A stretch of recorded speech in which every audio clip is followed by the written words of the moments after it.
Hello viewers, Happy's ক্লাসে তোমাদের স্বাগতম জানাই। আজ আমরা পড়ব চতুর্থ শ্রেণীর একটি কবিতা মালগাড়ি, লিখেছেন প্রেমেন্দ্র মিত্র। এই কবিতাটির আজকে আমরা সারমর্ম জানব।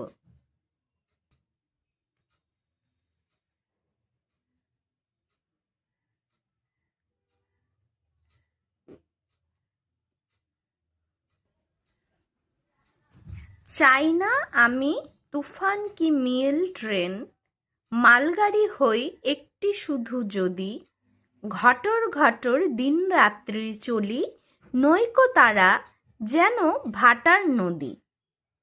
জন্মদিনে মিষ্টি একটা পড়ি, ভুলেই যদি আসে আমার বাড়ি, চেয়ে নেব শুধু একটি বর, বলবো আমায় করো না মালগাড়ি।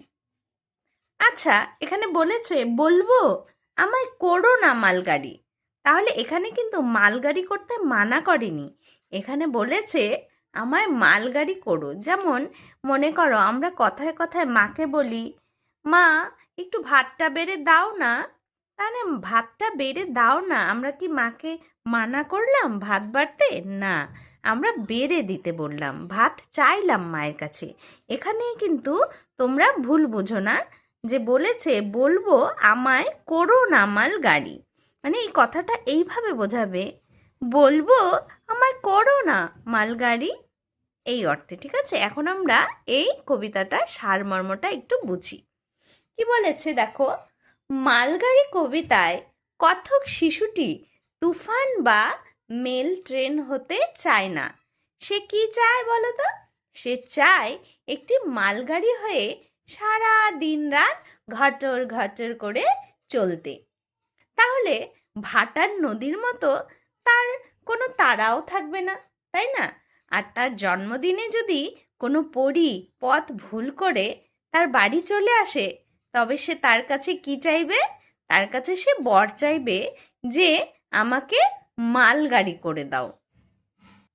পরের স্ট্যান্জারে রয়েছে, প্যাসেঞ্জার কি মেল ট্রেন সব যত, শুধু কাজের ধান্দা নিয়েই আছে, স্টেশন পেলেই যাত্রী ওঠায় নামায়, ভাবনা শুধু লেট হয়ে যায় পাছে, আমার শুধু নিজের খুশির চলা, দায় নাইকো টাইম টেবিল দেখার, যত দূরেই যেখানে যাই না কো, সারা লাইন শুধু আমার একা। তাহলে কি বলেছে? সে কোনো মতেই প্যাসেঞ্জার বা মেল ট্রেন হতে চায় না, কারণ এই ধরনের ট্রেনগুলো সারাক্ষণ শুধু কাজে ব্যস্ত থাকে, আর আমার একদম ব্যস্ততা ভালো লাগে না। প্রত্যেক স্টেশনেই তাদের যাত্রীদের নামাতে হয়, উঠাতে হয়, যাত্রীদের দেরি হয়ে যাওয়ার ভাবনাও মাথায় রেখে সারাক্ষণ সময়ের সঙ্গে সঙ্গে তাদের তাল মিলিয়ে চলতে হয়। কথক মালগাড়ি হলে তার টাইম টেবিল দেখার কোনো দায় থাকে না। হ্যাঁ, দায় থাকবে না, সে নিজের মতো নিজের খুশি মতো চলতে পারবে। যত দূরেই যেতে হোক না কেন, সে সারা লাইন শুধু তারই থাকবে, সে তার আপন মনে চলতে পারবে, তাই সে মালগাড়ি হতে চায়।